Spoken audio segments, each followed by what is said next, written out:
Que sa grâce surabonde dans notre vie. Que sa paix te rétablisse. Et que sa grâce te positionne. Alléluia. Amen. J'espère que vous avez passé un excellent dimanche. Aujourd'hui, le monde entier s'est accordé pour décider de la Pâque. Amen. Alléluia. Et j'aimerais ajouter aussi ma pierre à l'édifice. Amen. Pour vous souhaiter aussi cette Pâque. Amen. Cette Pâque. Pourquoi? Vous savez, il y a des choses qu'il faut vraiment faire très attention avec. Amen. Nous sommes dans un monde où il y a beaucoup de fanatisme et il y a moins de retenue. Amen. Il y a moins de retenue, il y a beaucoup de fanatisme, il y a beaucoup d'émotions. Amen. Surtout quand des événements arrivent et que nous ne prenons pas le temps d'observer avec l'œil du sage. Vous savez, la Bible dit que l'homme sage voit le mal venir de loin. Amen. C'est ce que la Bible dit. Pourquoi?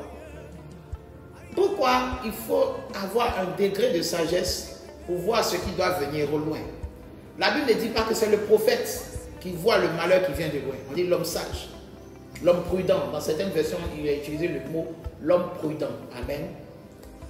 Ça veut dire qu'en toute chose dans la vie, il faut faire preuve de sagesse. Alléluia. Il y a une chose qu'il faut féliciter depuis l'année passée, c'est que le coronavirus nous a fait comprendre de la vanité de certaines traditions que nous avons dans l'église. Amen, oui. Je veux vous dire quoi? Aujourd'hui, le monde s'accorde à fêter la Pâque. Les Juifs, même que la Pâque a commencé chez eux là, ils ne fêtent pas ça maintenant. Ils vont fêter ça dans 1 à 2 semaines. Amen.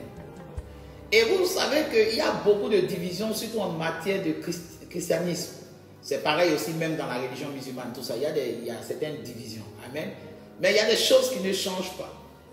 Ce matin, quand je me suis réveillé, je ne savais pas tellement que c'était la Pâque, mais je m'étais réveillé avec un sentiment assez bizarre. Amen. Je m'étais réveillé avec un enseignement. Et cet enseignement-là me rendait bizarre. J'ai été bizarre toute la journée d'aujourd'hui. Et pour ceux qui ne me connaissent pas, ils savent que, bon, c'est mon habitude d'être bizarre, mais il y a des niveaux de bizarrerie dans notre vie que nous-mêmes, on trouve ça bizarre. Alléluia. Oui, il y a des niveaux de bizarre qu'on trouve ça vraiment bizarre. Amen. C'est-à-dire que je me suis réveillé ce matin avec une certaine chose qui était présente dans mon esprit. C'était faire quelque chose sachant que la chose n'est pas correcte. Alléluia. Je n'aimerais pas entraîner chacun de vous qui me suivez à des déviations. Non, je ne veux pas vous parler de ça.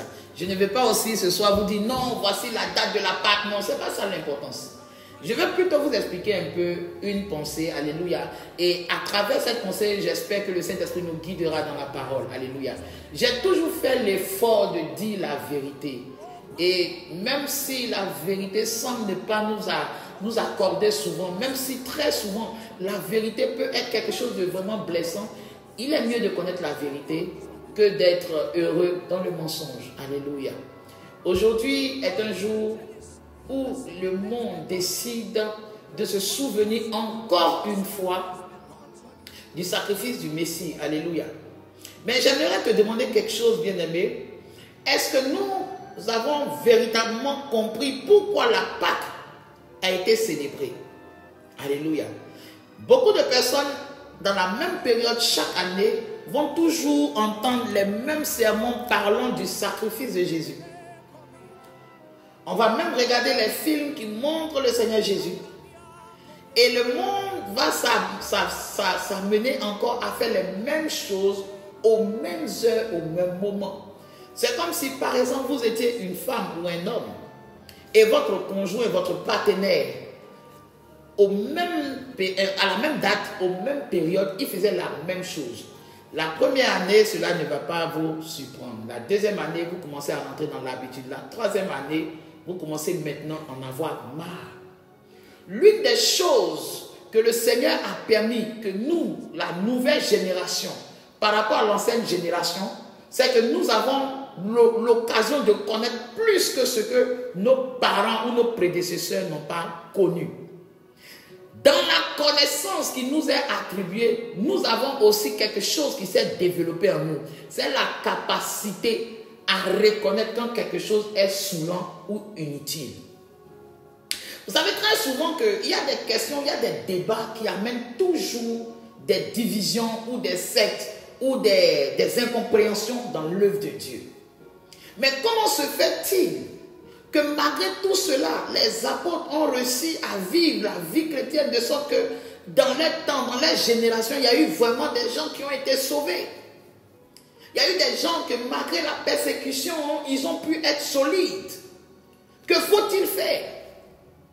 Lorsque la Pâque devient traditionnelle et qu'à chaque tradition, l'on se soumet de plus en plus à l'esprit de la tradition, que la volonté même que Dieu avait d'envoyer cette tradition. Amen. Lorsque venir suivre les directs ici à Zoom devient une tradition, qu'est-ce que nous perdons et qu'est-ce que nous gagnons? Quand quelqu'un se sent forcé de venir écouter la prédication, ou bien il se sent forcé de dire qu'il se convertit, est-ce une conversion véritable? Est-ce la volonté que Dieu a voulu qu'on se convertisse en usant certaines stratèges ou certaines stratégies? Ou bien quand des gens viennent se convertir, ou quand des gens viennent à l'émission, ils viennent parce que vraiment ils sentent que c'est la chose même à faire. Et je me suis posé des questions toute la journée d'hier. J'ai dit, mais l'année passée à l'heure ainsi, j'ai fêté la Pâque. Et j'ai vu des gens avec qui j'ai fêté la Pâque l'année passée. Et j'ai prêché des choses qui n'ont pas été loin de ce que je prêche aujourd'hui. Mais une chose ne cesse jamais d'arriver. C'est que ce sont les années qui avancent, mais les attitudes des personnes ne changent pas. Alléluia. Est-ce que Christ a voulu envoyer des traditions sur la terre?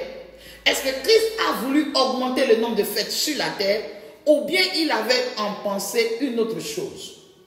Pour pouvoir répondre à cela, il faut que chacun de nous ait envie de connaître la vérité. Je me suis posé la question pour dire, mais ça sert à quoi de détenir une vérité? Alors que chaque fois qu'on prête cette vérité, beaucoup de personnes non seulement s'accordent à retourner dans la tradition, mais les gens continuent toujours de se comporter comme si la vérité n'était pas importante. Alléluia.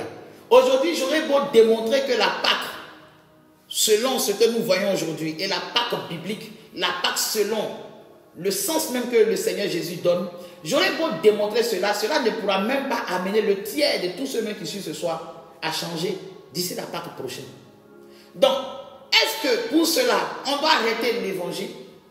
Est-ce que parce que nous ne voyons pas que les gens s'attachaient au Seigneur réellement, cela doit nous pousser à un tel découragement qu'on va abandonner? Est-ce que les efforts que nous faisons pour pouvoir montrer la vérité, pour pouvoir faire conduire des personnes à la lumière, est-ce que si ces efforts-là ne sont pas récompensés, est-ce que nous devons abandonner, nous devons les laisser? Ou bien il y a aussi une volonté du Seigneur à nous enseigner, ou bien à nous montrer comment pour lui-même qui est notre Dieu, c'est aussi difficile de nous conduire dans la vérité. Alléluia. J'ai prié, j'ai demandé, mais Seigneur, j'aimerais vraiment avoir un message qui va permettre à ce que les gens puissent se réjouir, parce qu'aujourd'hui c'est un jour de réjouissance. J'ai envie de faire la fête, j'ai envie d'amuser un peu le peuple de Dieu, parce que nous avons passé 2 semaines où tu as frappé sur les enseignements qu'on nous a dit depuis les débuts de notre vie. Ah oui, l'enseignement sur l'autel. C'est un enseignement, alléluia, c'est un enseignement même que si tu veux regarder là, ça veut dire que toute prière même que tu as fait pour briser l'autel là même, c'est comme si tu faisais des prières pour aller, je dirais, au pôle Nord. C'est-à-dire tout de suite là, même si on te donne un visa, billet gratuit, tout, pour le pôle Nord, la première des choses que tu vas te demander, je m'en vais faire quoi là-bas? Alléluia. Parce qu'il y a des prières que Dieu nous a dit de faire, et ces prières là, c'est pour un but. La Pâque a été donnée pour un but. Quand Dieu décide de sauver ses enfants, avant que ses enfants soient esclaves en Égypte, il avait prévenu Abraham que tes enfants allaient être esclaves en Égypte. Mais pourquoi fallait-il qu'ils soient esclaves? Est-ce parce que Dieu aime avoir le bon rôle dans notre vie? Bien aimé, posons-nous la question un peu ce soir. Demandons-nous, Pourquoi il y a des situations où il faut forcément que Dieu va déployer tout un arsenal pour nous sauver, alors qu'il y a des choses qu'on peut faire pour éviter l'esclavage? Amen. Par exemple, quelqu'un peut m'écouter aujourd'hui et décider de par lui-même, il peut décider de par lui-même approcher le Seigneur de sorte que s'il a un songe ou s'il a besoin de connaître Dieu, Dieu lui répond. Et que même s'il fait des années sans avoir des réponses, il a la foi et l'assurance que Dieu va lui répondre. Alors, ce n'est pas qu'il ne va pas assister au direct, mais il peut prendre la résolution ce soir de pouvoir rencontrer lui-même le Seigneur. Et ça peut être le début pour lui d'un véritable réveil. Mais par contre, il y a des personnes qui vont d'abord attendre que la prédication va produire des choses extraordinaires dans leur vie d'abord, avant qu'ils vont prendre conscience que eux aussi, ils ont la porte ouverte pour aller parler à Dieu et que Dieu puisse aussi leur parler. Amen. Alléluia. Donc, je pose un peu la question ce soir. Que devons-nous faire? Devons-nous perdre confiance? Devons-nous être déçus du fait que les choses ne vont pas comme ça doit aller? Devons-nous être déçus de voir que la mission que nous avons chaque jour devient pire et que les gens ratent l'objectif?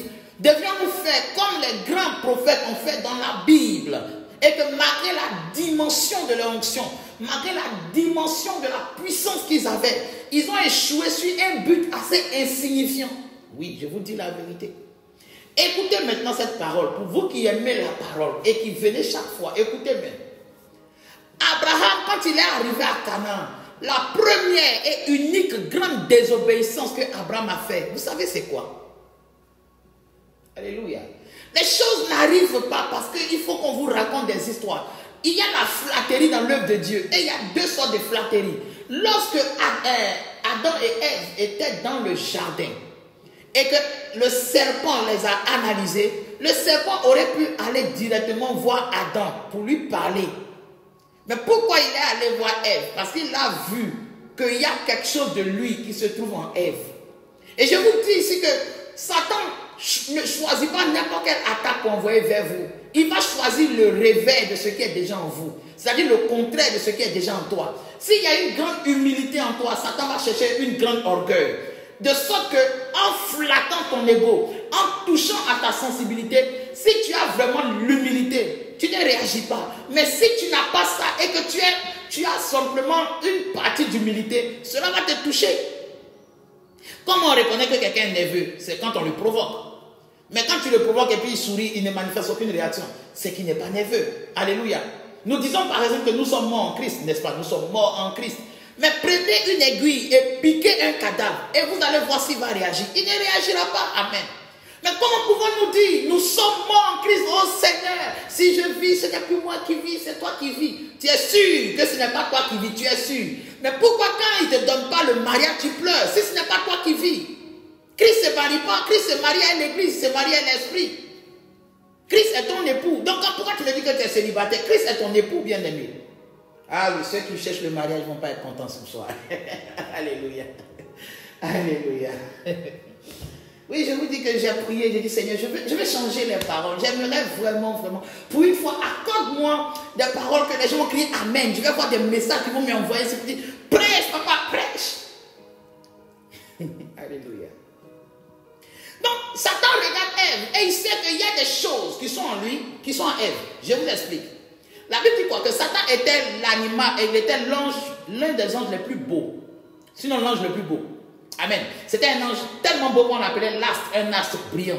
C'est-à-dire qu'il dégageait de lumière. C'est-à-dire la beauté. Donc, parmi les anges là, celui qui avait une faculté spéciale de beauté là, c'était qui? C'était Lucifer. C'était qui? Satan. Et on l'appelait Lucifer. Son nom Lucifer signifie porteur de lumière. C'est-à-dire qu'il dégageait la lumière. La lumière pouvait se refléter sur lui. Et vous devez savoir quelque chose. C'est que nous qui sommes les enfants de Dieu là, Jésus dit quoi? Il dit vous êtes la lumière du monde. N'est-ce pas? On dit nous sommes la lumière du monde. Et il dit je vous envoie. Il dit soyez donc irréprochables. Philippiens 2 le chapitre 15. Il dit soyez irréprochables et puis des enfants de Dieu irrépréhensibles au milieu d'une génération perverse et corrompue parmi lesquels vous faites quoi? Vous portez la lumière comme des flambeaux dans le monde. Donc vous devenez à la place de Lucifer. C'est ce que ça veut dire. Alléluia. Et donc, revenons encore à ce que je suis en train de dire. C'est que Lucifer voit qu'il a la beauté. Amen.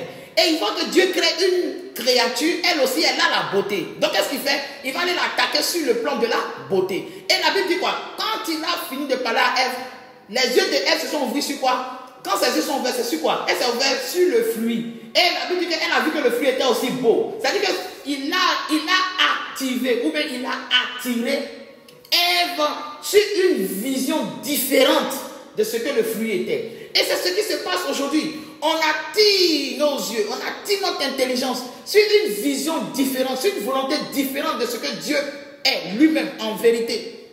Est-ce que la Pâque a été donnée pour que chaque fois on va se retrouver là, on va fêter, on va danser? Qu'est-ce que la Pâque? Est-ce que quand Christ a dit faites ceci en mémoire de moi, est-ce qu'il voulait dire que ça veut dire qu'à chaque année, quand la période arrive, fêtez la Pâque? Qu'est-ce que ça veut dire? Qu'est-ce qu'on appelle une mémoire? Alléluia. Et ce n'est pas tout le temps facile de se tenir à l'écart de tout ça, parce qu'il y a le fanatisme. Je ne dois pas simplement vous prêcher les vérités que me dit le Seigneur, mais je dois faire de telle sorte que même si vous commenciez à croire en moi, ne serait-ce qu'un petit instant, je puisse démolir cette foi-là en moi et je vous transmets, je vous téléporte sur la personne en qui vous devez mettre totalement votre foi.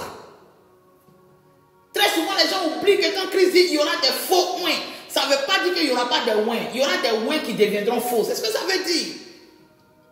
Ce sont des oins qui sont vraiment oins du Saint-Esprit, mais qui vont se corrompre. Est-ce que Judas n'était pas parmi les apôtres? Quand tu vas demander, Seigneur, est-ce que Judas n'était pas un apôtre? Dieu va te dire, oui, c'est un apôtre.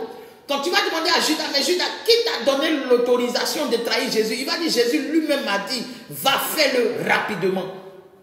Mais la Bible te dit que lorsque Judas mangeait avec Jésus, Jésus lui donne un morceau de pain qu'il a trempé dans le vinaigre. Et quand il lui donne ce morceau, la Bible précise, Satan entra en Judas. Ça veut dire qu'au début, Satan n'est pas entré. Pourtant, Judas était un démon. Mais Satan n'est pas entré dans le démon. Donc quelqu'un peut être là, il est chrétien, il aime Dieu, il prie, il pleure, il transpire. Quand il prie, alléluia. Judas n'a pas trahi Jésus parce qu'il faisait de la pornographie. Judas n'a pas trahi Jésus parce que, comment on appelle ça même, il jeûnait pas, il priait pas. Non, Judas a trahi Jésus à cause de l'amour de l'argent. Mais en plus, quand vous lisez la Bible, vous allez voir que Judas, il se souciait des pauvres. Lorsque la femme a versé le parfum sur ses pieds, il a dit quoi? Oh maître, on aurait pu prendre cet argent pour donner aux pauvres. Ça veut dire que Judas faisait du social. Et ensuite, les gens nous décrivent un Judas qui, dès que Jésus est mort, pouf, il allait se tuer. Non, bien-aimé, non, non, c'est pas comme ça. Judas allait payer un champ, il voulait faire du commerce, il voulait faire de l'épargne. Judas était un entrepreneur. Quelqu'un qui veut se suicider ne va pas acheter un champ. Donc, lorsqu'on vous parle de vérité qui a été embellie, qui a été déformée, qui a été tellement bien préparée, pour vous conduire dans un piège aussi pernicieux que la mort, qui est la séparation éternelle avec Dieu. Donc Satan ne peut pas croiser les bras comme ça, pendant que vous prenez le risque de le découvrir. Bien aimé, si je veux vous expliquer, moi aussi, le rêve que j'ai fait, il y a de cela des années, j'ai été parmi ceux que Dieu a fait grâce de voir Satan dans sa véritable forme. Je ne savais même pas que c'était lui-même. Jusqu'à ce que la voix me dise, voici sa forme.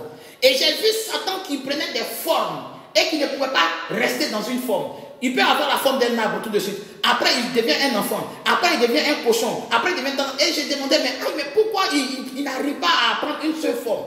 Pourquoi il n'arrive pas à rester dans une forme? Et la voix du Saint-Esprit me dit dans le rêve que c'est parce qu'il ne se tient pas dans la vérité. Donc, pour tenir une forme, pour avoir une forme, il faut se tenir dans la vérité. Alors, comprenez que ce message qui m'a été annoncé là était aussi dans la Bible. Vous comprenez pourquoi la Bible dit au commencement la terre était tohu et bohu. C'est-à-dire la terre n'avait pas de forme. Parce qu'il n'y avait aucune vérité qui était venue à la terre.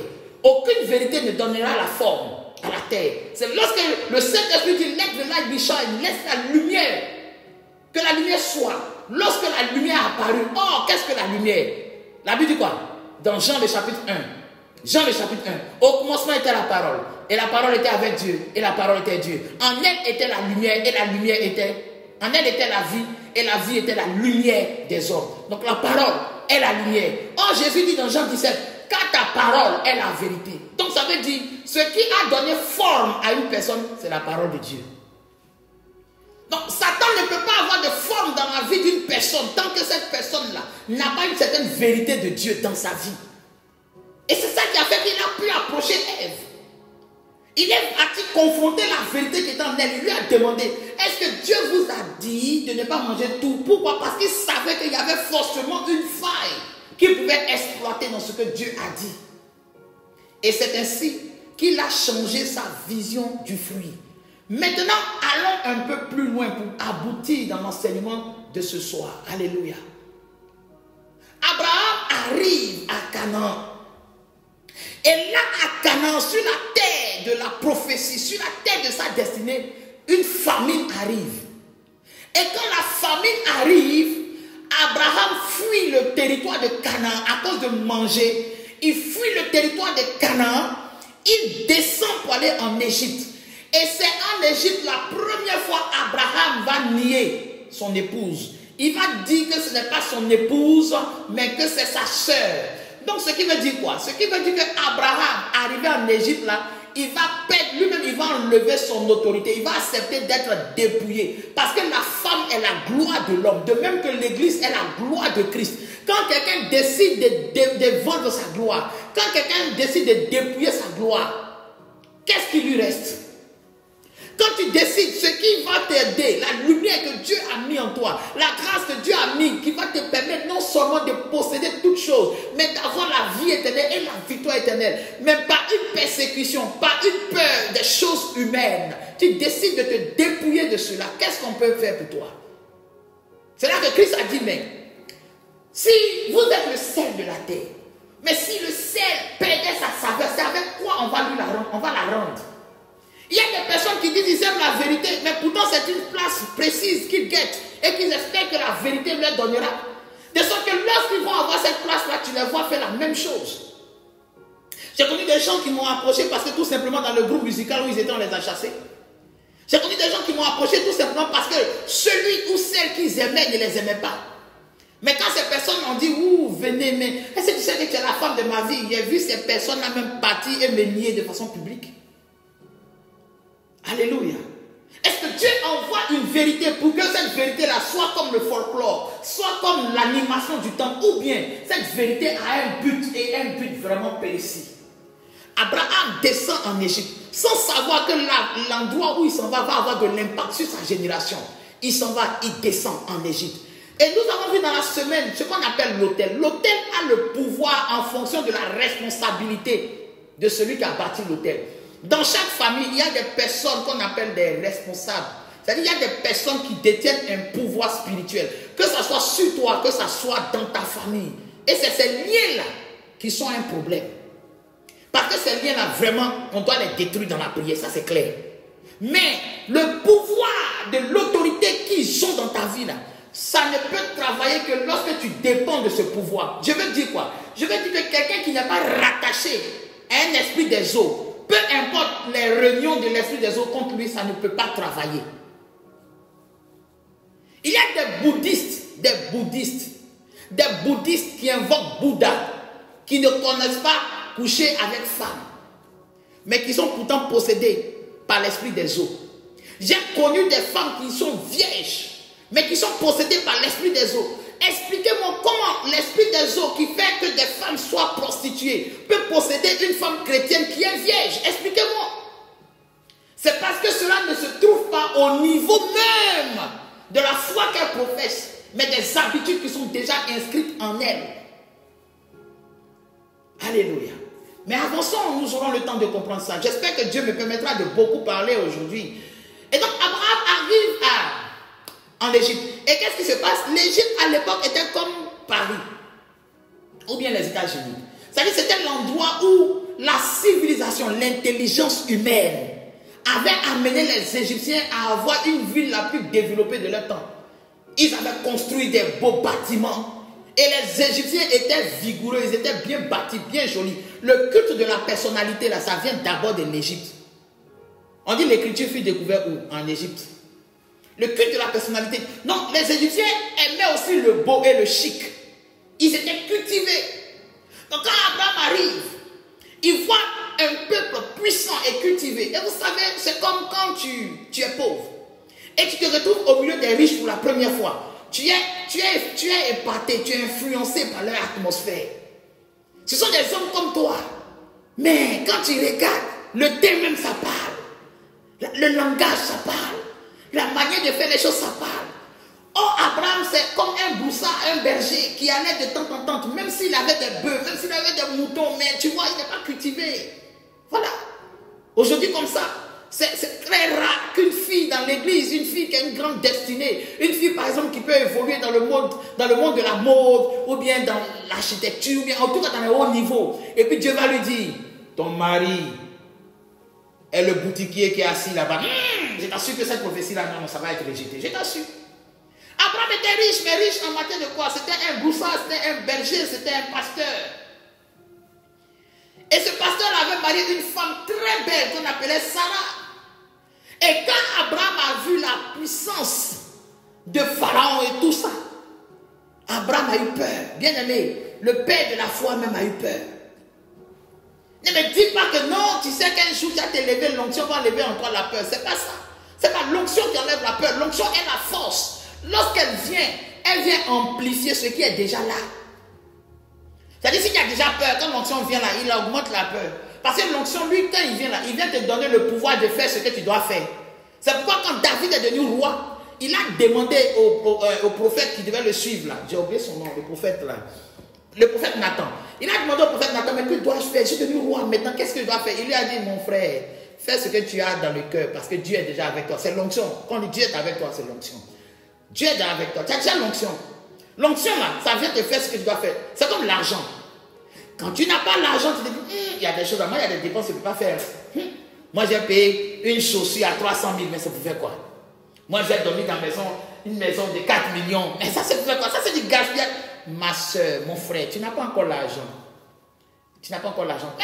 Je vais prendre une voiture de 2 millions d'euros. Mais ça me fait quoi? Mon frère, ma soeur, tu n'as pas encore l'argent. Quand l'argent va venir et c'est en abondance là, tu vas trouver que c'est aussi nécessaire pour toi de porter une chaussure de 5 millions d'euros. C'est rien même. Alléluia.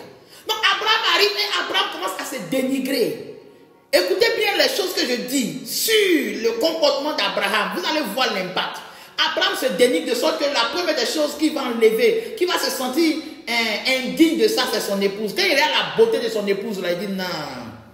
Ça là, ils vont chercher à me l'arracher. Et à l'époque, on arrachait les femmes des gens. Mais la différence, c'est qu'Abraham était un prophète. Autrement dit, il était dans le ministère. Il était allé sur la terre où Dieu voulait qu'il soit. Et que même s'il avait quitté la terre à cause de la famine, Dieu était suffisamment fidèle pour ne pas l'abandonner dans chaque nation où il ira. Savez-vous qu'à chaque fois que vous décidez d'obéir à ne serait-ce qu'une parole de Dieu, Dieu prend l'engagement de veiller sur vous. Même quand vous vous écartez, même quand vous avez peur, même quand vous tremblez, même quand vous faites des choses qui ne sont pas à sa gloire, mais parce qu'il vous aime, parce qu'il nous aime tous, il s'arrange pour veiller sur nous. Alléluia. Oh, béni sois-tu, ô Elohim. Et Abraham a dit non, mais si je dis que c'est ma femme, ces gens-là, ils vont me tuer. Et vous savez ce que Pharaon a fait? Dès que Pharaon a vu que Sarah pouvait être une épouse à potentiel pour lui, qu'est-ce qu'il a fait? Il a essayé de donner des cadeaux et des faveurs à Abraham. Et c'est ce que Satan fait. À partir du moment où Satan voit que vous êtes un potentiel, à partir du moment où Satan voit qu'il peut exploiter quelque chose en vous, il vous donne des cadeaux. L'homme qui te disait, mais il y a 2 semaines où tu ne commençais pas à prier sérieusement, il va venir. La maladie qui t'avait oublié depuis des temps, elle va venir. Ce sont les cadeaux de Satan. Tout ce qu'il faut faire pour que tu sois découragé, pour que tu vis en dehors de ce que Dieu a dit pour toi. Qu'est-ce qu'il a dit à Ève? Il dit, non mais écoute, Dieu sait que quand vous allez manger, vous allez devenir comme lui. Mais si Ève n'avait pas envie d'être comme Dieu, est-ce qu'elle allait demander à manger? Très souvent, méfions-nous de quoi nous avons envie. Est-ce que notre envie est ce que nous devons envier? That is the question, the matter question. Alléluia. Est-ce que ce que tu envies est ce que tu dois envier? Alléluia. Et quand il a fini de dépouiller Abraham, il a récupéré sa femme. Mais la Bible dit la nuit, Dieu a commencé à tourmenter Pharaon. La fidélité de Dieu, malgré que Abraham était en désordre, malgré que Abraham avait laissé tomber la position que Dieu lui avait donnée, la gloire que Dieu lui avait donnée, Dieu n'a pas laissé tomber l'amour qu'il avait pour lui. Et quand Pharaon a vu que la femme qu'il veut prendre, elle est déjà mariée, écoutez ce que Pharaon va faire. Pharaon, c'est le roi d'Égypte. Pharaon va lui donner une servante. Parce que dans la coutume de l'époque, lorsque tu offenses quelqu'un et que tu dois l'honorer, lorsque tu désires plaire à quelqu'un, il faut lui donner des cadeaux. Et pas n'importe quel cadeau. Un cadeau se donne à la dimension de la considération qu'on a pour quelqu'un. Remarquez si vous lisez la Bible. Lorsque Job a fini ses épreuves, la Bible dit que les amis qu'il avait, chacun lui a donné un quesita. Un quesita, si vous voulez, imaginez un quesita, c'est comme un chariot rempli d'or. Pourquoi? Parce que Job avait une certaine candeur, il avait une certaine importance. Donc le roi Pharaon va donner des cadeaux à Abraham. Et ces cadeaux-là, parmi ces cadeaux va se trouver un lot de filles qui vont devenir des servantes. Et parmi ces servantes va se trouver une jeune fille du nom de Agar. Et c'est Agar qui va être la mère d'Ismaël. Maintenant, regardons un peu encore. C'est Agar qui va donner le premier enfant à Abraham. Comment la génération qui viendra après Ismaël, qui est le premier enfant d'Abraham, comment cette génération-là va venir si Dieu ne va pas couper le lien qui s'est passé en Égypte? Et vous savez, pendant 40 ans dans le désert, qu'est-ce qui a fait que le peuple a beaucoup murmuré? C'est quoi? Manger. À cause de manger, Abraham quitte Canaan, il quitte la position où Dieu le veut. À cause de manger, le peuple a échoué dans le désert et tous ils sont morts à cause de manger.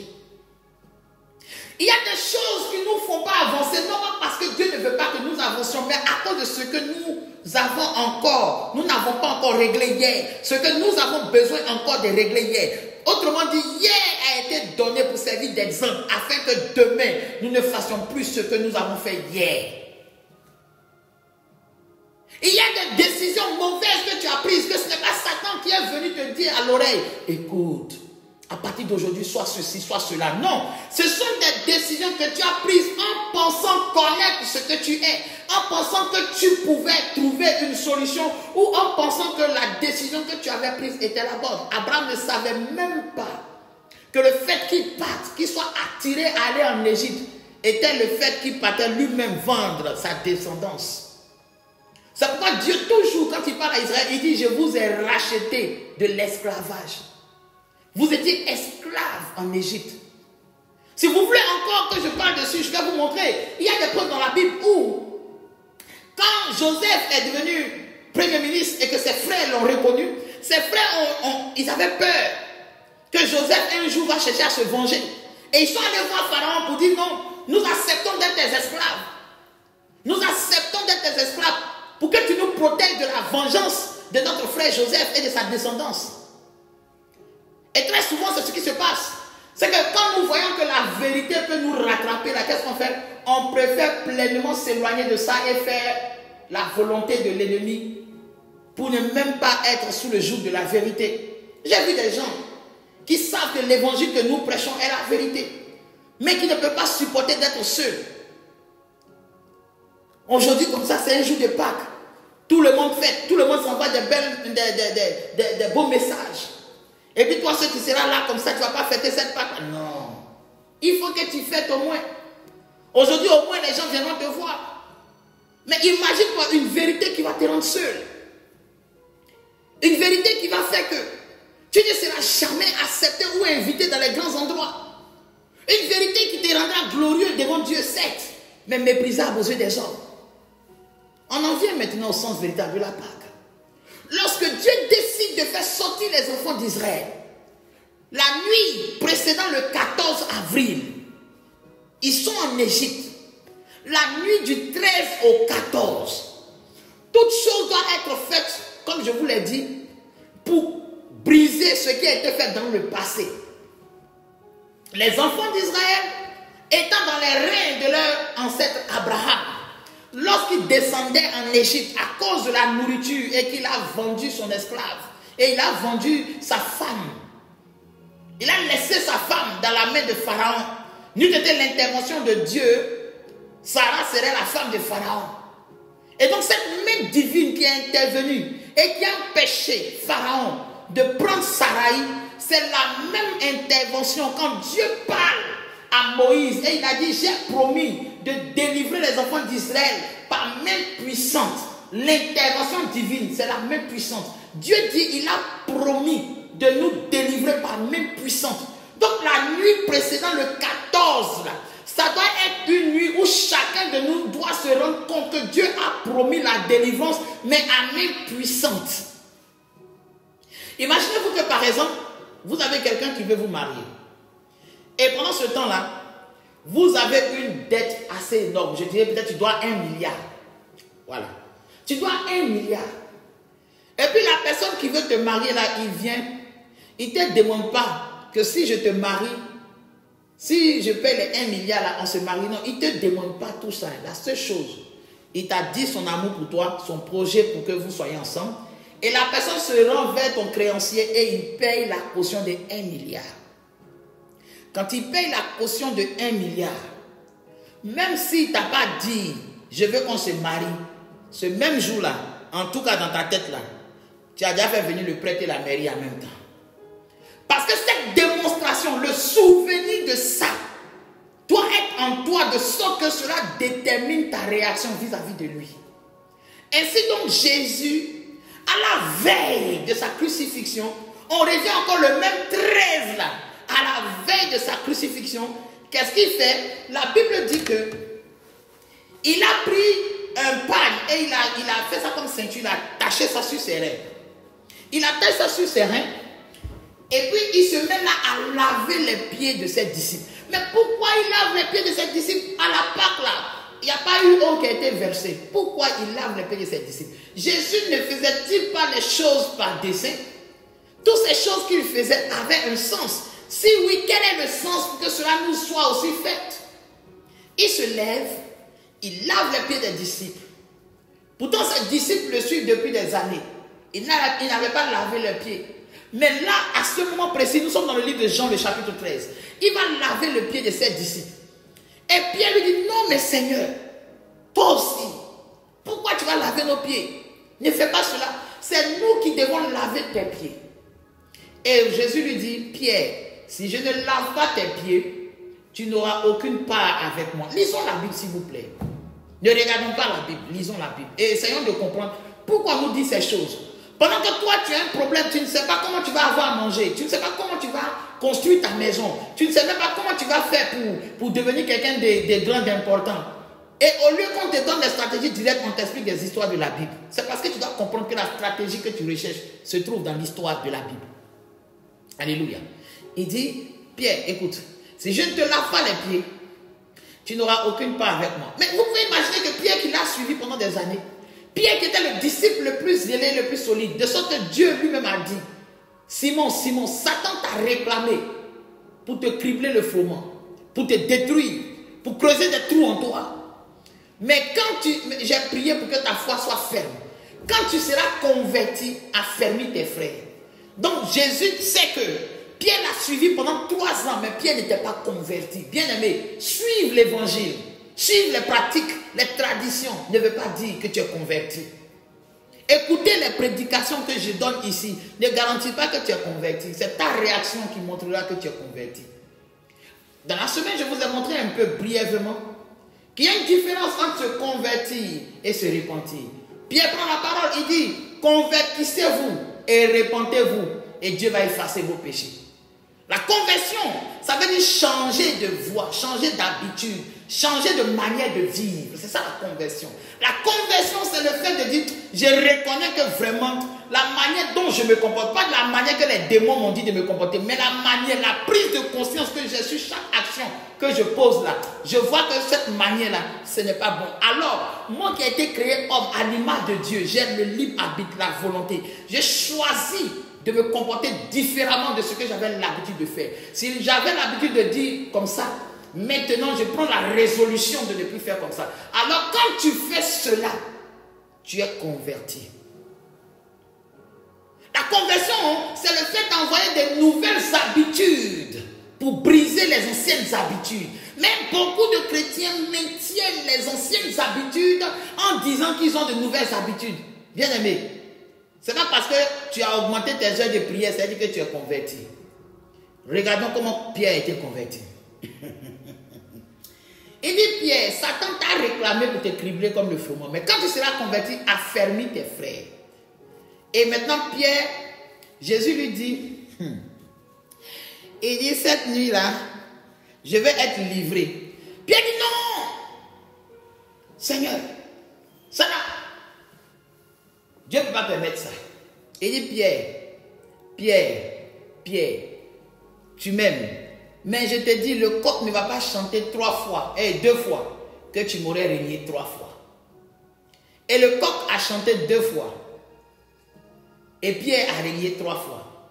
Dites-moi, qu'est-ce qui a converti Pierre? Ce qui a converti Pierre, c'est le deuxième chant du coq. Et vous savez que le coq, il chante à une manière précise, à une heure précise. Quand le coq se met à chanter, c'est que le jour arrive. Et le chant du coq ici, là, ça représente l'évangile qui t'est annoncé véritablement.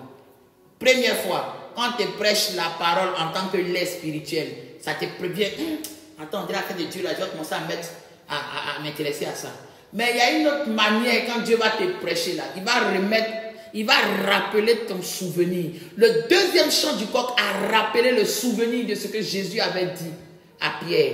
Et à partir de ce moment, Pierre a commencé à être converti. À partir du moment où tu te rends compte que chaque action que tu fais appelle une certaine révélation de la parole de Dieu sur toi. Appelle un certain nombre de jugements de Dieu sur toi. À partir du moment où tu te rends compte que chaque transgression, chaque fois que tu trouves des prétextes pour t'éloigner de Dieu, et que quelqu'un, lui, il trouve des prétextes pour s'approcher de Dieu, alors cette personne, à sa vie, va être un jugement contre toi. Et la Bible dit, quand Pierre a pris conscience que ce que Jésus lui avait dit il y a à peine quelques heures, qu'il a discuté, mais que c'est arrivé là, il allait en sanglotant, il pleurait. Et c'est l'une des choses qui a motivé Pierre le plus dans sa vie. C'est qu'il s'est rendu compte que Dieu avait mis à nu un caractère que lui-même il ne soupçonnait pas. Jésus avait mis en lui à nu un caractère. Il était fougueux, il était vraiment Simon. Vous voyez, son nom signifie quelqu'un qui est fougueux. Quelqu'un qui se laisse conduire par l'émotion. Il était comme ça, il était émotif. Mais il y a des moments où l'émotion, ça sert dans le plan de Dieu. Mais il y a des moments où l'émotion ne sert pas. Et ensuite, maintenant, Jésus lui dit, malgré tous ces 3 ans que tu as fait là, si je ne te lave pas les pieds, tu ne peux pas avoir une part avec moi. Ce qui représentait quoi? Le lavage des pieds est la deuxième étape de la foi. La première étape, c'est la justification. Quand tu crois, tu es justifié de tes péchés. Dieu te pardonne. Ensuite, la sanctification. La vie de sanctification n'est pas une vie où on fait parce qu'on veut avoir un exaucement. On ne se sanctifie pas aujourd'hui parce qu'on veut avoir un mari. Oh Seigneur, je me suis tenu pur. Seigneur, envoie mon mari. Va te prostituer. Si c'est à cause de ça que tu te sanctifies, va te prostituer. La sanctification n'est pas un remède pour l'exaucement. La sanctification est une deuxième étape pour atteindre la perfection, pour atteindre le salut. Le salut ne se perd pas, mais le salut peut se perdre. Le salut ne se perd pas. Quelqu'un qui est vraiment sauvé là, il ne perd pas son salut. Mais quelqu'un peut perdre son salut lorsque lui-même, au lieu de faire ce que le salut lui demande de faire, il fait ce que lui il a envie de faire. Moi, je me souviens très souvent, dans les débuts de l'évangile, on nous a prêché que oui, quand tu demandes quelque chose à Dieu, il faut jeûner. Jusqu'à ce que Dieu me fasse comprendre que quand lui, il a parlé dans la Bible de certains jeûnes, il a parlé et il a précisé, ce genre de démons ne vont que par le jeûne et la prière.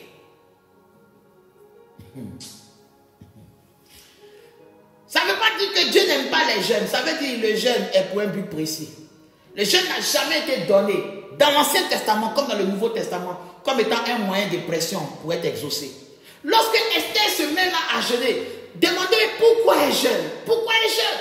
Elle est dans un royaume où la loi dit que si le roi ne t'a pas tendu le bâton royal et que tu viens te présenter devant lui, tu vas mourir. Donc Esther dit quoi? Esther dit, mais pour que le décret soit changé, il faut que j'aille voir le roi. Et Esther est une chrétienne, elle est une croyante. Elle sait que tu ne peux pas toucher le cœur du roi sans toucher le cœur du roi des rois. La Bible dit Dieu incline le cœur des rois en sa faveur. Donc les gemmes qu'elle prend là, c'est pour qu'elle puisse aller devant la présence du grand roi, le roi des rois, l'alpha et l'oméga, le Dieu 3 fois 5. Pour que lui, il touche le cœur du roi terrestre qui est vivant sur la terre. Donc quand quelqu'un se plaît pour dire, mais moi j'ai fait jeûne, j'ai vu des révélations, pourtant sur la terre ça ne s'accomplit pas. Mais mon ami, le jeûne c'est pour ça, c'est pour voir les révélations. Alléluia. Alléluia. On peut arrêter. Vous pouvez écrire si vous voulez. On va arrêter. Alléluia. Que le Seigneur te bénisse, ma fille. Amen. Donc, il dit Pierre, mais si je ne te lave pas, tu ne peux pas avoir une part. Donc, la sanctification, c'est le fait de participer à la volonté de Dieu. La sanctification, c'est le fait d'entrer dans le plan de Dieu. Et quand il a fini ça, il a dit des choses, qu'on va parler de ça une prochaine fois. Et ensuite, maintenant, la partie qui m'intéresse ici, c'est que, alléluia. Alléluia. Donc, la partie qui m'intéresse ici, vous allez comprendre. C'est que maintenant, Jésus va faire la Sainte Seine. Et c'est ça qui m'intéresse ici. Jésus fait la Sainte Seine, il descend. Et il dit, prenez ceci, ceci est mon corps, ceci est mon sang. Ok. Maintenant, voici la partie qui m'intéresse. C'est la partie où il dit, faites ceci en mémoire de moi. C'est-à-dire que Jésus dit, faites la Sainte Seine en sa mémoire. C'est-à-dire, si vous pensez à lui là, chaque fois que vous allez faire la Sainte Seine, pensez à lui. Qu'est-ce que ça veut dire? En mémoire. Pensez à Jésus. Pensez à Jésus. Imaginons-nous ce matin que Jésus ait été là physiquement, c'est-à-dire qu'on le voit. Et il voit que le monde entier le célèbre. Serait-il content d'être célébré par le monde entier ou bien serait-il content si le monde entier faisait ce qu'il voulait? Posons-nous la question. Nous avons des enfants, nous avons des gens proches de nous, nous avons des gens que nous aimons. Vous savez, il fut un temps où beaucoup de personnes ne connaissaient pas mon anniversaire, ils ne connaissaient pas la date de mon anniversaire.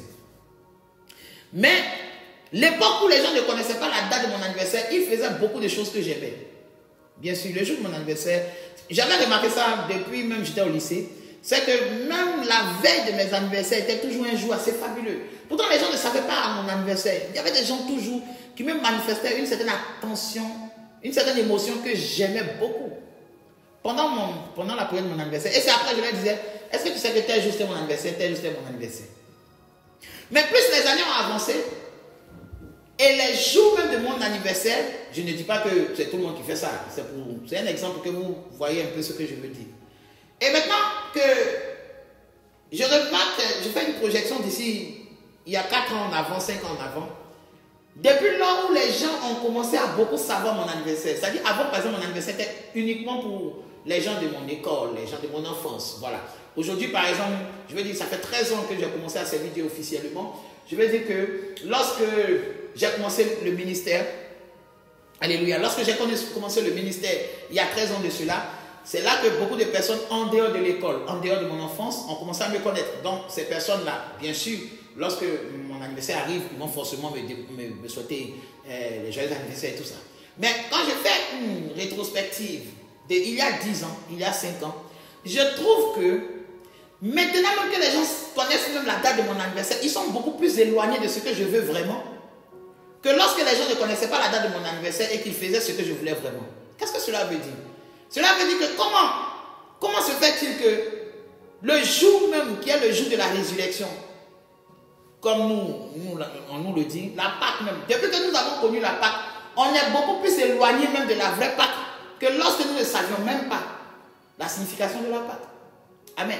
Je me souviens que par exemple, il y a des temps passés, où lorsque le jour de la Pâque arrivait, j'étais tellement content, j'étais excité parce qu'il y aura fête à l'église. Les gens que j'ai envie de voir, ils vont venir. Il y a des parents qui gardaient leurs enfants, on ne peut pas leur rendre visite, mais ils vont aller à la Pâque, à l'église. Donc on va pouvoir chanter, danser, s'amuser, pas forcément faire le show, mais on va quand même passer un bon moment. Mais il y a quelque chose que j'ai remarqué, c'est depuis que la parole est venue m'éclairer dessus. Et j'ai remarqué cette chose-là, parce que j'ai vu que le cœur du Seigneur est comme ça. Lorsque vous connaîtrez la vérité vous rendra libre. Libre de quoi? Libre de tout attachement et de toute émotion qu'a créé le mensonge dans votre vie. Imaginez-vous qu'on vous a toujours dit que la terre était carrée. La terre était carrée. La terre était carrée. Et vous vous rendez compte que la terre est ronde. On vous dit que la terre est ronde. Et on vous montre à vous seul que la terre est ronde. Mais quand vous passez dans les rues, tout le monde célèbre le fait que la terre soit carrée. Allez-vous me dire que vous allez danser aussi, vous allez crier « Alléluia, la terre est carrée !» Non, je ne pense pas. Et c'est ce qui fait la vérité. Comment pouvons-nous dire que nous avons été vraiment proches du Seigneur, nous connaissons vraiment sa volonté dans la Bible. Et lorsque des jours arrivent où les païens nous montrent même comment c'est vanité, et nous voyons ça, et nous ne cherchons pas à changer, mais nous continuons toujours de faire la même chose. Il y a des pays, à cause du confinement, on n'a pas pu fêter à outrance. Mais il y a des pays, malgré le confinement, on a pu fêter à outrance. Mais laissez-moi vous dire que si ce jour était dans les actions qu'on fait en ce jour-là, si c'était si solennel que ça, normalement, est-ce que Dieu ne peut pas envoyer une puissance pour que le jour même de la Pâque soit le jour où le corona disparaisse et puis le lendemain ça revient? Vanité des vanités, tout est vanité. Si le jour qui est supposé être le jour où le Christ a sauvé l'humanité, ce jour-là, rien ne se passe. Mais c'est parce qu'en réalité, c'est un jour ordinaire. Le reste là, ou bien le vrai sens, ne se trouve pas dans le jour, ni dans les cérémonies qui ont été faites ce jour-là. Mais le vrai sens se trouve dans les actions quotidiennes. Est-ce qu'on doit se souvenir d'une personne le jour de son naissance? Ou bien son souvenir est quotidiennement dans notre cœur? Mais on a choisi le jour de sa naissance là, ne serait-ce que pour lui témoigner encore différemment. Sinon chaque jour, on le témoigne. Il y a des gens qui ne peuvent même pas te parler le jour de ton anniversaire. Ils peuvent même pas t'offrir un cadeau le jour de ton anniversaire. Mais cela ne veut pas dire qu'ils ne t'aiment pas ou bien que tu as baissé dans la considération qu'ils ont pour toi. On est d'accord? Donc ce n'est pas le fait de venir montrer. Il y a des gens que j'ai connus il y a 10 ans, il y a 3 ans, il y a 4 ans. Le jour de mon anniversaire, je les ai vus me serrer dans les bras, pleurer, me faire des cadeaux. Mais ils ne sont pas là aujourd'hui. Pourtant, ils sont vivants, ils sont dans mon quartier, ils sont sur la terre. Ils ont mon numéro. Il n'y a pas eu palabre, rien. Mais pourquoi? Parce que lorsque nous nous concentrons sur ce qui n'est pas utile, ce qui n'est pas véritable, mais qui frappe aux yeux, ce qui est une simple flatterie, nous perdons le sens véritable de la chose. Bien aimé, quand Jésus dit faites la Pâque, quand il dit faites cela en mémoire de moi, il ne parle pas de célébrer le jour. Il parle de l'importance de ce qui s'est passé, de celui qu'il est le jour-là. Qu'est-ce qu'il a été pour nous ce jour-là? Ce jour-là, il a démontré, depuis le jardin d'Éden, il a démontré que ce que le serpent a dit à la première femme, à la première épouse, il a démontré que tout était faux. Qu'est-ce qu'il a démontré? Satan a dit, Dieu sait que vous ne mourrez pas. Mais quand vous allez manger cela, vous deviendrez Dieu. Et ils ont mangé, ils sont morts, ils ne sont pas devenus Dieu. Mais lui, quand il arrive, il apporte la connaissance qui nous fera redevenir l'image de la volonté de Dieu.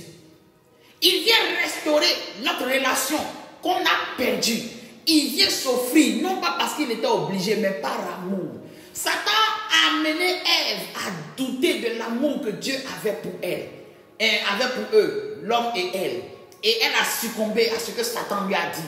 Mais Jésus vient nous montrer l'amour que Dieu lui-même a pour nous, en lui-même s'humiliant volontairement, en s'abaissant pour laver nos pieds. Lui qui est celui qu'on a offensé, il vient pardonner nos offenses et il prend toutes nos offenses pour mettre sur lui. Est-ce que ça là, on se souvient de ça? Qu'est-ce que Jésus représentait? Jésus représentait quelqu'un qui a accepté de mourir librement. Il n'y a rien qui le forçait.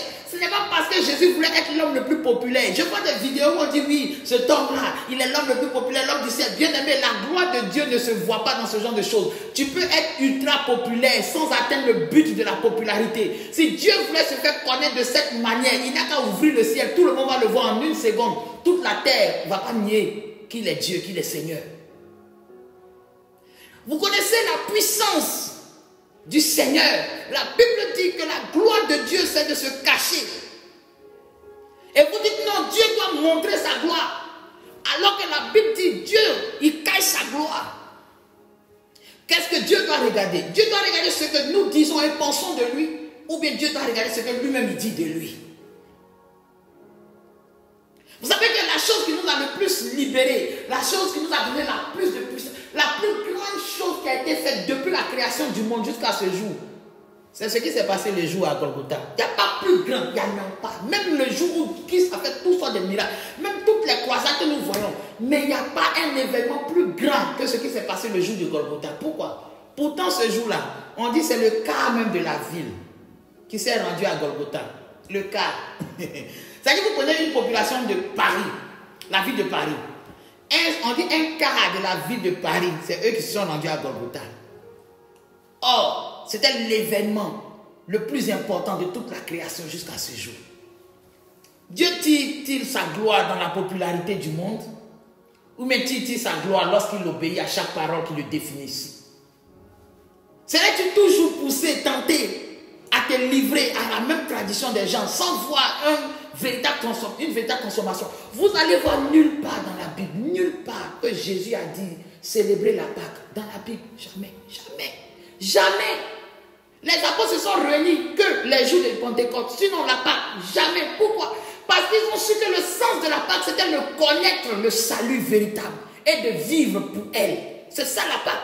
Écoutez maintenant, on va prendre 1 Corinthiens le chapitre 11. Je vais planter le décor pour que cette bombe-là puisse bien faire boum lorsque vous allez voir ça. 1 Corinthiens le chapitre 11.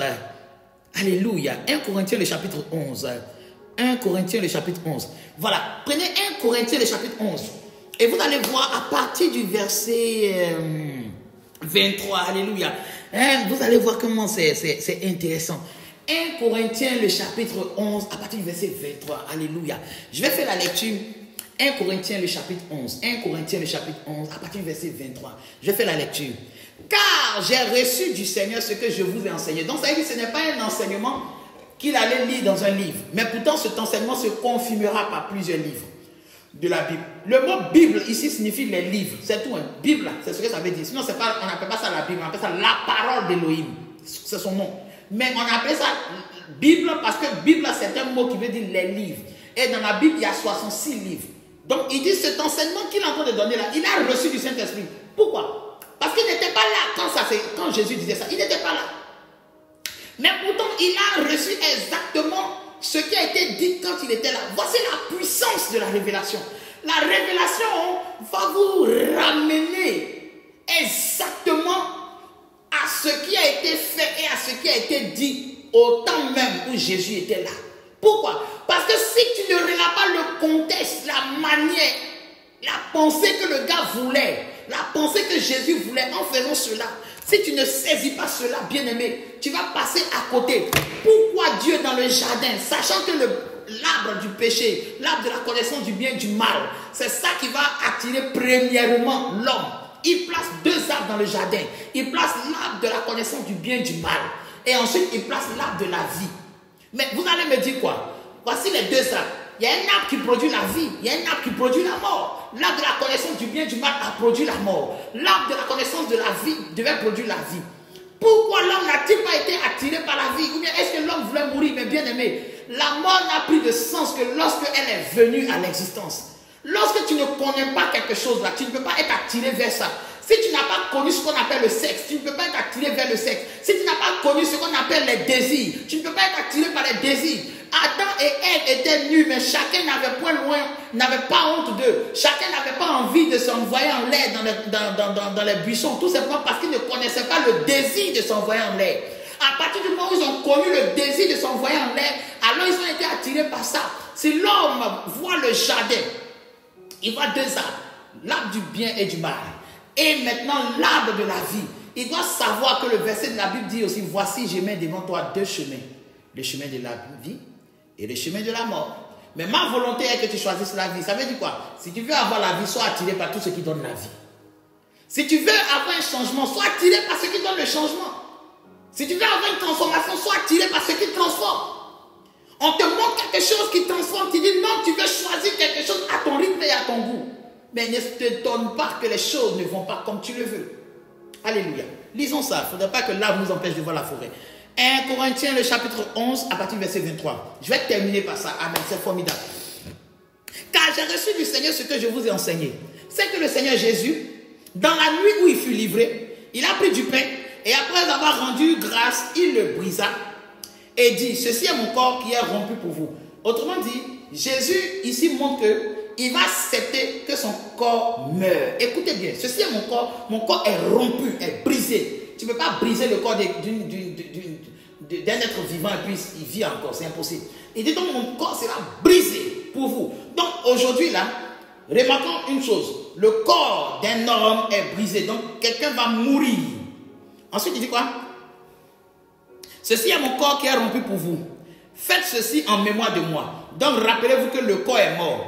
On n'a qu'à se rappeler ça. Ensuite, de même, verset 25.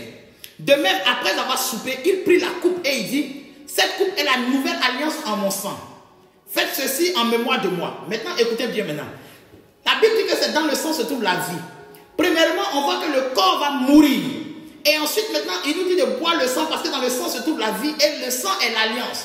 Donc, vous devez savoir que toute alliance qui résiste, toute alliance qui peut avoir de l'efficacité, ce n'est pas les alliances seulement où on lit avec la bouche. Donc, il y a deux sortes d'alliances. Il y a des alliances par la bouche et il y a l'alliance du sang. L'alliance par la bouche, ce sont les paroles, les promesses, les engagements. L'alliance par la bouche. Et la Bible dit même, il y a des engagements, ce que tu fais là. Tant que tu n'as pas accompli ce que tu as dit là, tu ne peux pas avoir la paix, tu ne peux pas t'en dégager. C'est pourquoi quand souvent tu prends des promesses, oui, si j'ai réussi là, oui, si j'ai eu tant, je vais te faire partir en Europe. Si j'ai fait ceci, ces promesses-là te rattrapent. Et il y a des démons qui sont chargés de te punir en fonction de ces choses-là. Mais avançons, ce n'est pas de ça que je vais parler. Maintenant, on parle ici de l'alliance du sang. Donc, quand par exemple, il y a une alliance du sang qui crie derrière toi. Ici, on parle d'alliance, on ne parle pas d'autel du sang. On dit alliance du sang. C'est-à-dire qu'il y a le sang qui agit sur toi. Quelqu'un qui est dans ton sang a tissé une alliance avec un esprit. Donc, il revendique la paternité sur toi à cause du sang de ton parent qui le réunit à lui. Maintenant, ça, c'est un détail. Pourquoi? Parce que quand vous lisez Jean, le chapitre 1, à partir du verset 12, vous allez savoir. On dit à tous ceux qui ont cru, à tous ceux qui l'ont reçu. Donc, croire et recevoir, deux choses différentes. Croire la parole, ça ne veut pas dire recevoir la parole, mais croire et recevoir la parole. À tous ceux qui ont cru, à tous ceux qui l'ont reçu, elle a donné le pouvoir de devenir enfant de Dieu. Voici la partie qui nous intéresse. Lesquels ne sont nés ni de la chair, ni du sang. Or, une alliance de sang se base sur le sang. Donc, tant que toi, ta vie est une vie en fonction de tes parents, ça veut dire quoi? Ça veut dire que quand Jésus a croisé Simon, écoutez-moi bien, je vais vous envoyer un peu après l'enregistrement, vous allez comprendre ce que je dis. Quand Jésus croise Simon et Simon suit Jésus, à partir du moment où Simon le suit, il est toujours sous l'influence de ses parents. Parce qu'on appelait Simon fils de Jonas. Jonas, c'est le nom de son papa. Et son papa avait un certain nombre d'attributs qu'il a transmis. Il y a des caractères qui sont comment on peut appeler ça? Qui sont transmissibles par le sang. Quand la mère est nerveuse, elle va transmettre cela à son fils. Quand le père est nerveux, il va transmettre cela à son enfant. Ainsi, il y a des caractères qui sont transmissibles par le sang. Donc, c'est de ces alliances-là qu'on te parle. Cette alliance-là, tant que cette alliance ne sont pas confessées et brisées par la parole de Dieu, par l'acceptation de la parole de Dieu, par la réception de la parole de Dieu et en croyant ce que la parole de Dieu dit, pas en s'attachant à ce qu'on pense de ça, mais ce que la parole de Dieu dit. J'ai parlé tout à l'heure, au début, j'ai parlé de l'envie, le fait d'avoir la colère, de voir la frustration qu'on ressent lorsque quelqu'un d'autre est honoré que nous.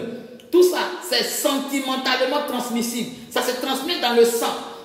Et cette alliance-là, elle ne peut pas être brisée tant que tu n'as pas une autre alliance plus forte que ça. C'est pourquoi la Bible dit à tous ceux qui l'ont reçu, elle a donné le pouvoir de devenir enfants de Dieu, lesquels sont nés non de la chair et du sang. Donc celui qui a vraiment reçu et cru en la parole là, il doit passer à une nouvelle naissance qui brise la naissance parentale qu'il a eue avec son sang pour embrasser une naissance divine, une nature divine.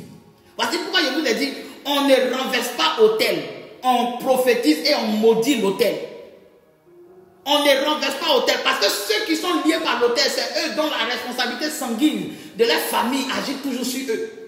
Il y a des gens qui se comportent tels que, de la même manière que les gens de leur peuple. Il y a beaucoup de gens comme ça. Comment on peut le connaître un hindou? Il a des habitudes d'hindou. Mais il y a des habitudes d'hindou qui ne sont pas mauvaises. Mais il y a des habitudes d'hindou qui ne sont pas utiles, qui ne sont pas bonnes. Il y a des habitudes de ton peuple qui ne sont pas bonnes. Et tant que tu maîtrises toujours cette habitude en toi, tu vas avoir la même malédiction, le même esprit qui a envoyé ces habitudes-là dans le cœur des gens de ton peuple. Ça va continuer à agir sur toi. C'est pourquoi Jésus dit ici, buvez ceci. Parce que dans le sang se trouve la vie.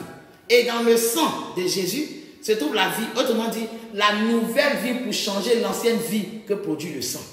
Avançons maintenant. Il dit, faites ceci en mémoire de moi. Maintenant, écoutez bien.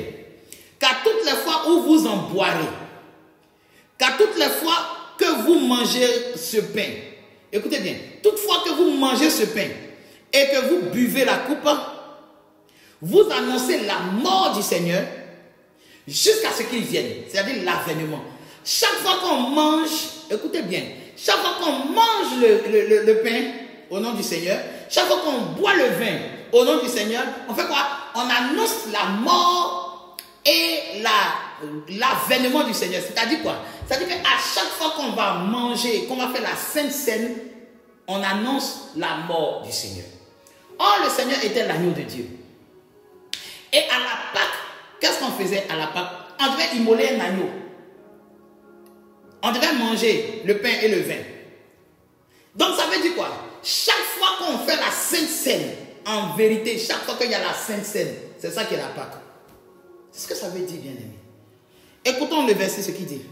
Car toutes les fois que vous mangez le pain, écoutez, toutes les fois que vous mangez le pain et que vous buvez cette coupe, vous annoncez la mort du Seigneur jusqu'à ce qu'il vienne.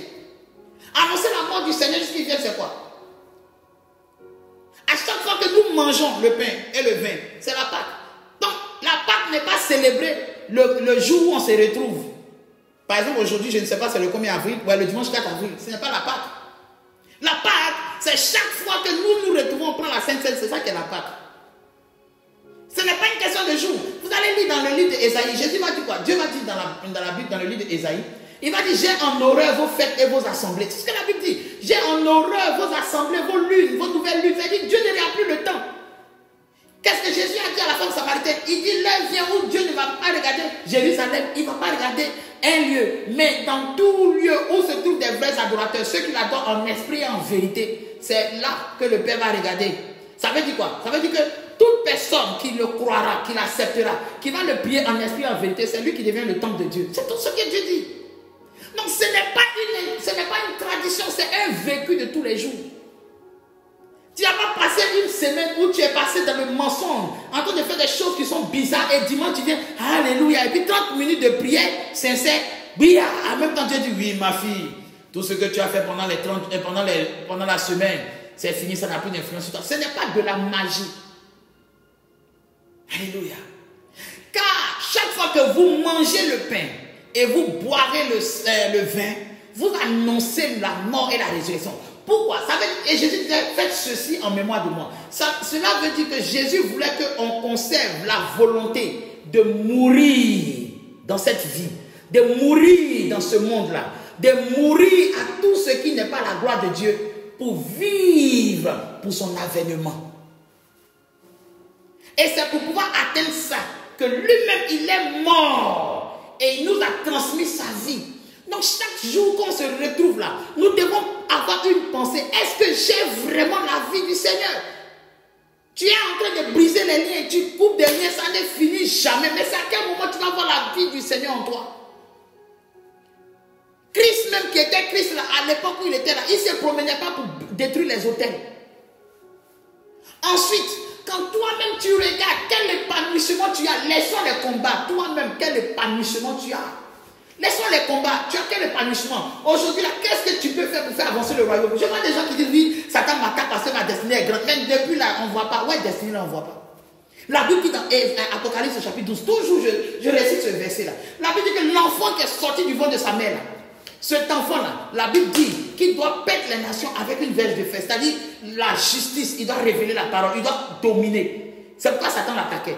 Toi, Satan t'attaque pour quelque chose, mais on ne le voit pas. Moi-même aussi, même qui suis en train de vous parler là, au moins même Satan même a de la haine contre moi parce qu'il sait ce que j'ai fait dans le secret. Mais aide-toi bien aimé. Souvent même quand tu pries là, comment tu mets à mal les yeux des ténèbres? Souvent il y a des choses que Dieu te montre pour aller avertir aux gens pour qu'ils vont se convertir, tu ne le fais pas ou bien tu luttes. Pourquoi Satan va venir forcément chercher à te tuer? Pourquoi? Qu'est-ce que tu fais contre le royaume de Dieu et contre le royaume de Satan? Alléluia. Souvent, très souvent, ne nous égarons pas. Il y a des choses, souvent, quand je suis en train de prêcher, et puis Dieu dit, au travers de ma bouche, et ça devient tellement vrai, que des personnes m'écrivent en particulier. Mais je peux prendre ça pour me vanter, je peux prendre ça pour parler de ça. Je peux dire, vous savez, oui, la dernière fois, j'étais en train de prier en direct, voilà ce que j'ai dit. Telle personne a confirmé. Mais est-ce que quand la personne confirme là, ça fait avancer le ministère ou bien ça me met plus en avant? Il dit, faites ceci en mémoire de moi. Ça veut dire, on n'a qu'à se souvenir comment il était. Est-ce que vous connaissez ce qu'on appelle la puissance du souvenir? Le souvenir fait venir quelqu'un dans notre vie. Le souvenir fait venir quelqu'un qui était passé. Le souvenir amène un changement, une transformation. Le souvenir. C'est à cause du souvenir que Dieu a fait sortir les enfants d'Israël de l'Égypte pour les conduire à Canaan. C'est à cause du souvenir. Vous savez, la seule fois où Dieu s'est tellement fâché qu'il a fait le déluge dans la Bible. La Bible dit Dieu s'est souvenu. Et il a dit non, je ne vais plus jamais frapper la terre comme ça. C'est ce qu'on appelle la puissance du souvenir. La puissance du souvenir fait que Dieu lui-même prend de nouvelles résolutions. Mais nous, chaque fois que nous faisons la Pâque, chaque fois que nous célébrons, on dit c'est en mémoire du Seigneur. Mais qu'est-ce que nous faisons? On regarde les films. On s'en rend visite, on mange et on boit. C'est fini. C'est le souvenir qui est là. Bien aimé, moi je n'ai pas besoin d'un 4 avril pour me souvenir du Seigneur. Alléluia. Non mais pasteur, mais c'est que tu n'as pas compris le sens. Bien aimé, le sens que tu dois comprendre ici là, c'est que dans la vie de tous les jours, tu dois te poser la question, es-tu vraiment mort? As-tu vraiment accepté de mourir pour pouvoir vivre pour son avènement? As-tu accepté? Quand tu te regardes, je ne sais pas dire est-ce que tu es chrétien, est-ce que tu vas à l'église? Est-ce que quand tu te regardes, tu sens que vraiment, il y a l'année passée à aujourd'hui, là, tu sais qu'il y a quelque chose qui est mort vraiment en toi. Il y avait quelque chose qui t'éloignait de la volonté de Dieu l'année passée, mais qui n'est plus là aujourd'hui. Es-tu mort? Il dit, chaque fois que vous ferez ça, vous annoncez ma résurrection. La chose la plus importante pour le Seigneur, c'était que le peuple sache qu'il est mort, mais qu'il va revenir encore. Je n'ai pas dit à combien de personnes as-tu mis les versets bibliques sur ton profil Facebook. Je ne parle pas de ça, bien-aimé. Je parle d'une vie qui montre que tu es mort. Quand on fait une rétrospection, on regarde la personne que tu es aujourd'hui et on regarde la personne que tu étais il y a un an, l'année passée. On fait le bilan. On voit que dans cette année-là, ta vie annonce la mort et la résurrection du Messie. Quand tu regardes, on sait que tu annonces ça. Ou bien, tu es encore sur le chemin. Bien-aimé, je t'invite à être encore sur le chemin et à vraiment avoir cette vie-là. Afin que la grâce de Dieu puisse être en abondance sur toi. Je vais terminer par ce verset-là.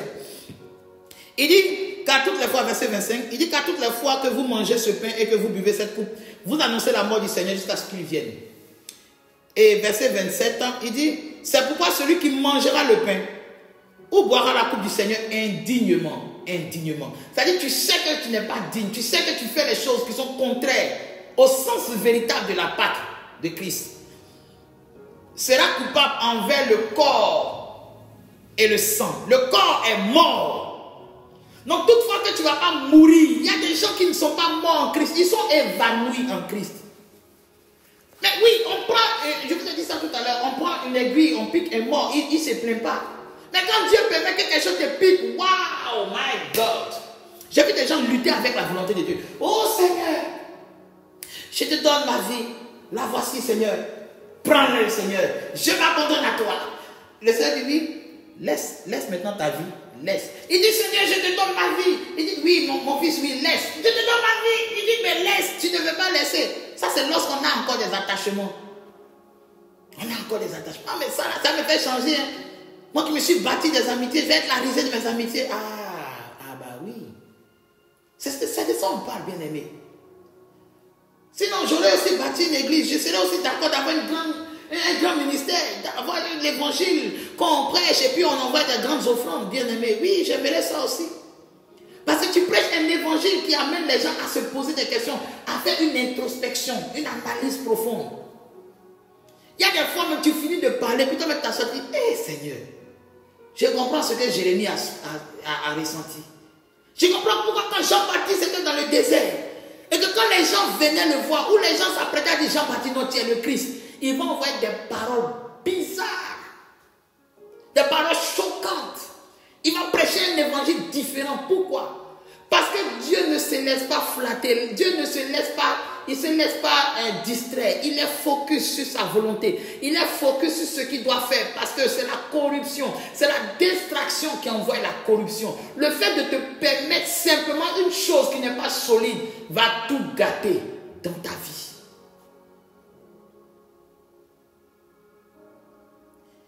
Alléluia. Alors le verset 27 dit, c'est pourquoi celui qui mangera le pain et boira la coupe du Seigneur indignement sera coupable envers le corps et le sang du Seigneur. Vous savez que l'église est appelée le corps du Christ. Un jour, je vous dirai pourquoi. Il dit que chacun donc s'éprouve soi-même. C'est de ça que je parle. On veut un évangile qui nous amène à nous éprouver, à nous mettre à l'épreuve en nous-mêmes. On veut un évangile qui n'est pas seulement que oui, papa là, il prêche et il donne les paroles. Non. Un évangile où quand tu t'assois, tu dis c'est vrai, c'est vrai. Homme de Dieu, je veux changer. Quand Pierre s'est levé le jour de la Pentecôte, on n'a pas dit waouh, mais ce jour-là, vous parlez en langue. On dit ce jour-là, ces hommes eurent le cœur vivement touché et ils lui ont demandé, que devons-nous faire en frère? Voici ce qui produit la parole. La parole doit susciter en vous l'envie de vouloir changer, l'envie de vouloir devenir meilleur, l'envie d'être encore plus proche du Seigneur. Je pense que le Seigneur serait satisfait de faire la Pâque un événement assez spécial lorsque nous aurons envie vraiment de le connaître ce jour-là. Vous pensez que si ce jour d'aujourd'hui, on pouvait voir Jésus physiquement, vous pensez qu'on aurait même le temps d'envoyer un seul message de joyeuse Pâques même à notre prochain? Là, tu t'amuses. Je suis dans le salon ici et puis Jésus m'apparaît comme... Oh, laissez tranquille. Il y a longtemps, il a fini d'éteindre tout ça. Il y a longtemps. Je vais le suivre jusqu'à... Il y a me coller même pour qu'il m'avale. Alléluia. Que chacun donc s'éprouve soi-même et que ainsi il mange du pain et boive de la coupe. Car celui qui mange et boit sans discerner le corps du Seigneur. Vous voyez, voilà ce qui se passe. Mange et boit un jugement contre lui. Là, ici, ça ne parle pas simplement de ceux qui mangent la Sainte Seine, mais qui ont une vie assez bizarre. Ce n'est pas de ça que ça parle. Et c'est là encore ma cassette, mais le temps est arrivé, on doit laisser. Ici, quand il parle de discerner le corps du Seigneur, vous savez que c'est l'église qui est le corps du Seigneur. C'est toi et moi. C'est nous qui sommes le corps du Seigneur.